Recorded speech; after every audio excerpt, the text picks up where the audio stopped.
Hello and welcome to my independent project presentation. Today's topic is going to be LGBT sexuality. To begin, I want to present you with my thesis, and I'm just going to read it off for you really quick.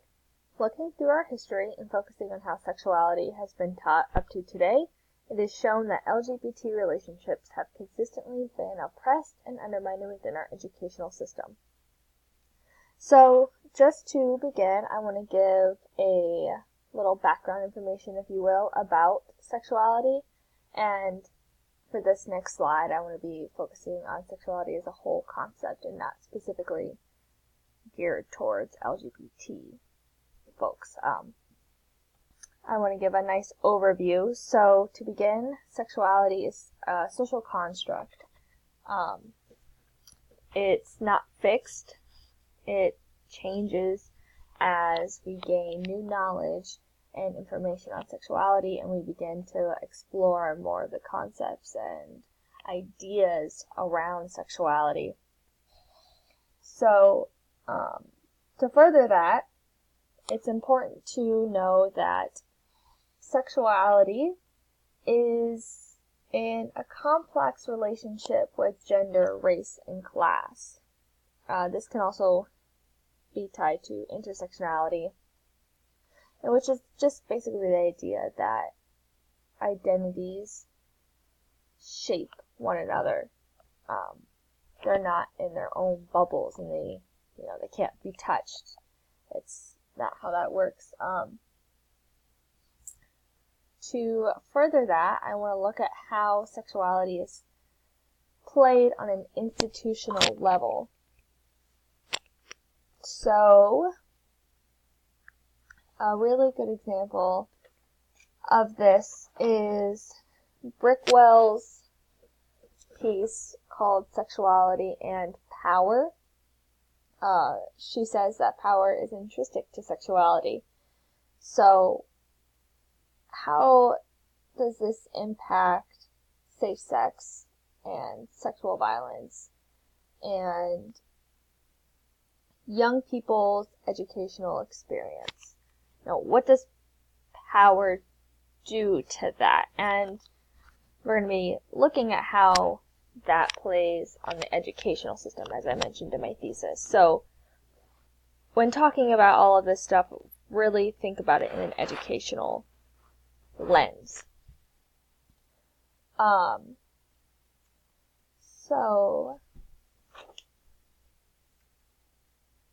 Another key point is that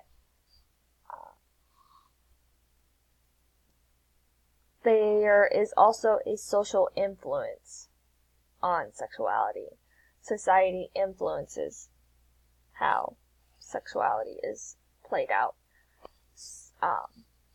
Just to give you an example, I read an article where it was talking about how Chelsea Handler and Jimmy Kimmel, I believe, were backlashing on Twitter about some comedians who were using LGBT folks as a punchline for their show in a derogatory way. And this brings up a key point of, where is the line for jokes and discrimination? If we look at how kids interact with each other in the school, and how that may affect some of their ideas on sexuality that have been learned from society, and where do we draw the line for jokes and discrimination? Where can schools say, nope, that wasn't just a joke, you weren't just kidding, that's something that's hurtful and discriminatory towards LGBT folks? And is that happening in our schools? Is there a lack of that? And where do those boundaries lay? So, just kind of think about all of these concepts as we're continuing this presentation. To give you some background, I want to start looking at how sexuality has been seen through history. So, one of the biggest things that happened in the late 1800s was the medicalization of sexuality. And starting with this, it is important to note that this is when the binary idea kind of started, if you want to say. So during this time, men were seen to be sexually aggressive and females were seen to be sexually passive, but neither were supposed to show any strong sexual desire, which is different from today, because if you look at society, men are supposed to show strong sexual desire, but women still hold that passive sexual desire expectation. So looking at how this was medicalized, I want to talk about how, looking at how we talk about sexuality, specifically now, focusing on LGBT, when talking about the gays, they were often referred to suffering from inversion. So during this time, if a woman and another woman were to perform sexual acts together, they were called an invert, or they were inverted, so they were suffering from inversion. And this type of idea that gays need to be fixed, or they are seen to have something wrong with them. So in this case, it's a sort of like a mental disease of this sort. And comparing this to another institution, if we look at religion, they're seen to be sinful and they're doomed to go to hell. And this kind of plays into the social norm that heteronormativity is okay and homosexuality is not okay. It's deviant behavior. Taking a quick look at the comic over here, it's kind of satirical. The one man is putting a box over the other man, and that is just kind of signaling at how we put people into boxes and expect them to fit into it. No, there's a masculine box and there's a feminine box. And you're not supposed to go out of those boxes. You're not supposed to cross boxes. And we often will police each other into following those boxes because we have internalized these norms and beliefs so deeply that it's instinctual and subconscious, and we don't really put a lot of thought into it. So, looking at how we allow students and other staff members to kind of do that to LGBT individuals within school systems. So, broadly, schools are seen to be as a cultural learning field for individuals. School isn't just solely based to be a source for knowledge as they grow up.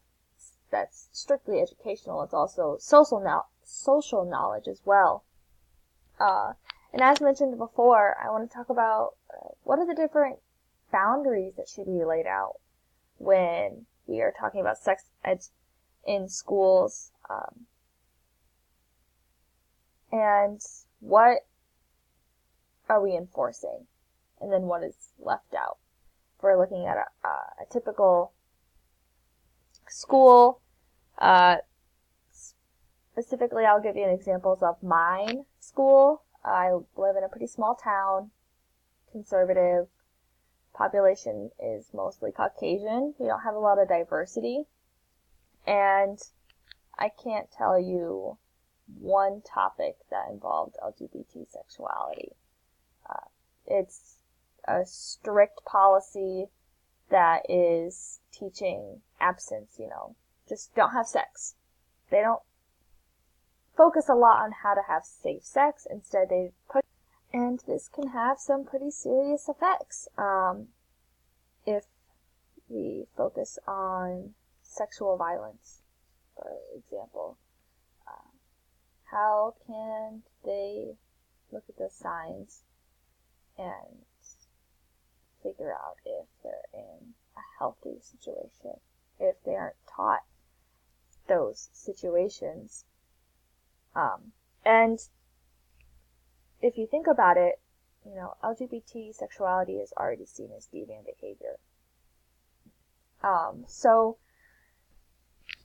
if they're not being represented and they're already an oppressed group, their chances for being in a sexual violent situation is much higher than those of their heterosexual peers.